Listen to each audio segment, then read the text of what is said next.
Sacabo, bienvenidos. This is Roxana from MetamorphosisRox, and let's see, as seen on Twitter for Tuesday, January 25th, 2022. Who knew we were going to have a second one of these? Well, let's just say that I've been thinking a lot about what I want to comment on and what I don't want to comment on. And when I saw this particular stories, I decided I had things I had to say. And so I bring you the 3 topics that I found on Twitter. Now, I'm not always going to do this from Twitter. Sometimes it's going to be from Instagram. Sometimes it's going to be from Reddit. Sometimes it's going to be from wherever. It just so happens that the last 2 days it has been on Twitter. And the reason why I didn't post this on Wednesday like a normal human would, because it happened on Tuesday, so I posted on Wednesday, and then I posted for you guys on public on Thursday, is because the Peter Dinklage story had legs, because of course we were waiting to see what reaction Disney had, and unfortunately it was late enough that I was like, I am not doing this today. So I apologize in advance for the lateness. And I also apologize for my patrons, because it's probably not going to run a full 24 hours before I post it on for public consumption. But here we are. I'm going to try to make this as quick as possible so that we can post it as quick as possible. And either Wednesday night or Thursday morning, it's already live for you guys to see. So today we're dealing with 3 stories. One on representation matters, one on ageism, and one on interesting idea explored by the Walrus magazine. Now, if I have any articles, which there are at least 3, maybe 4 on this story, I will be linking them down below if I can find them. I know the Walrus one, I have it. I have to figure out what I'm going to do about the other 3, because I opened them and I closed them afterwards. So, without further ado, let's take a look. Remember, same rule applies. I'm not going to read you what all the screenshots say, but I am going to tell you what's happening so that you have an idea, and then you make the choice if you want to stop, because I am going to give you enough time to read all the screenshots. It's up to you. Have a nice day. Thank you for watching. Let's go to the first story. Before we go on to discuss the first story, full disclosure, if you haven't been here before, hi, welcome. Hope you like it here. But if you've been here before, you know that I'm a huge Peter Dinklage fan. Like, I have a big crush on him. So, whenever something happens that has to do with him, I always pay attention. Now, I had seen the story about the Snow White movie being made into live action. Here's the thing. I am going to make a video about this because it's beginning to get on my last nerve, but I'm so tired of seeing Disney taking the easy way out and just taking every single movie they've ever done and turn it into a live action. It's like some stories was worth it because they changed it enough and they made it interesting enough. Yes, I'm looking at you, Maleficent. But all the other stories are pretty much the exact same thing you saw before, and I'm talking from experience because I saw Beauty and the Beast. I mean, they didn't change it enough for me to be interested. In fact, they left things out that I was like, I wish they would have done this. But here we are, and they are making Snow White. Now, Peter Dinklage's concerns about this movie are warranted, and I find it interesting that if a person is a person of color, or it's a disability that is something like being on a wheelchair, or missing limbs, or deaf, or blind. I apologize in advance, I can't control when the phone rings. But when it's a disability that people are, I guess, used to, I don't know how to say this, everybody listens to, or if it's a person of color, or if it's a member of the LGBTQ community. But when it comes to people with a disability, or whatever you want to call it, that Peter has, which is dwarfism, all of a sudden, all bets are off, and all kinds of people are commenting that, He's talking about characters that don't exist and what's the big deal and blah blah blah. Interestingly enough, Disney actually answered Peter Dinklage's concerns. Now, I don't know if their answer is worth it to him or to anybody living with dwarfism, but I can tell you this. If you look at the last screenshot on this story, you will see something that is not related to Peter Dinklage at all. It's related to Encanto, and there is a video coming out on specifically on Encanto, but it talks about representation matters. And the truth of it is that it does. I don't know how many times we have to say it, but we want to see people that are different on the screen. The planet does not revolve around blonde, blue-eyed women and buff white men. It revolves around all of us. And we like to see ourselves represented on the screen.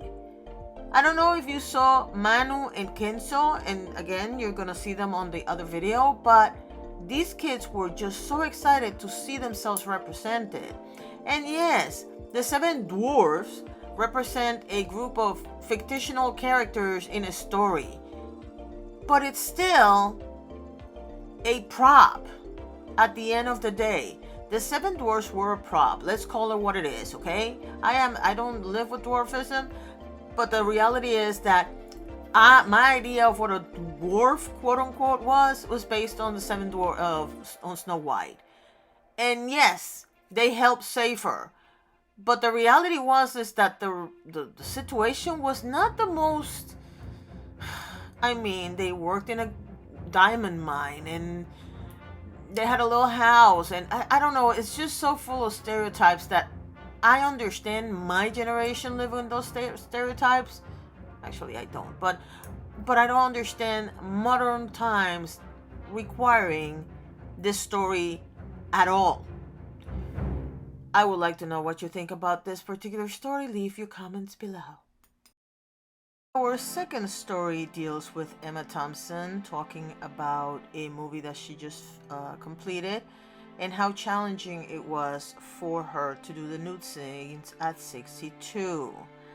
Now, ironically, even though it was challenging, she talks about how she probably wouldn't have done it at any other age. And I found this whole conversation on social media interesting for a couple of things. Now, if you follow me, you know that I have been talking about the Polina Porizkova story, which is deserving of its own video that is coming up too. Sorry, I'm just giving you the highlights. But Polina Porizkova actually talked about how women are invisible when they reach a certain age. And what I found very interesting, and the reason why I wanted to bring this particular topic to the channel, was the fact that I did notice certain people talking about how, oh my god, why aren't we focusing on the actual movie or the acting skills or blah blah blah? Why are we focusing on a woman and having to be naked in a movie, and why do we need to have naked women in a movie to begin with, and blah blah blah blah blah. Ironically, all the people that I saw talking about that were young. Let's start there. So, no clue what they're talking about. Second of all, I find modern feminism very interesting, because the same woman that I applaud Shonda Rhimes and How to Get Away with Murder, and how Viola Davis is unapologetically sexual and a woman with power and all this other stuff, and how they love stuff like, oh my god, I forgot the name of that show, but I think it's Bridgerton or something like that. I can't remember. I can't be bothered. Anyway, they all admire Shonda Rhimes and all her shows for being so unapologetic about women and how women can be intelligent and make a mark in this world and be sexy in the bedroom and all this other stuff. All of a sudden they have a problem with a 62-year-old woman talking about her sexuality or her nakedness on a interview. That's the reason why I brought that to this channel, because I want to see if any of you have any thoughts on that before I bring up the other video. I want to see what you have to say about this, and let's go to the next story. last but not least, I noticed this walrus story about makeup and money and the persuasive pull of beauty influencers.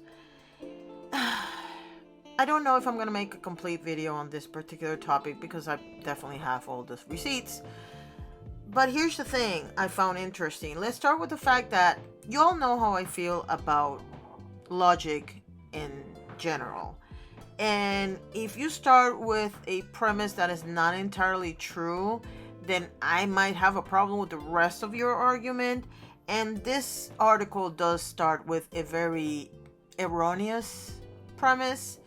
And the reason why I say that is because they are actually claiming that the start of the beauty influencer was on Instagram.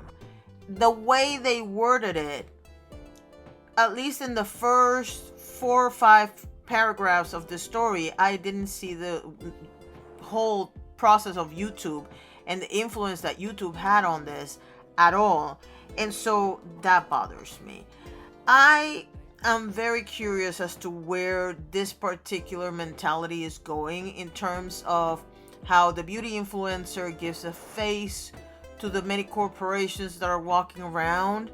We have seen plenty of other content creators discuss the possibilities of being on the payroll and not being completely honest about reviews, or people that were all about consumerism versus non-consumerism, and then all of a sudden they got PR and they were the biggest promoters of certain companies.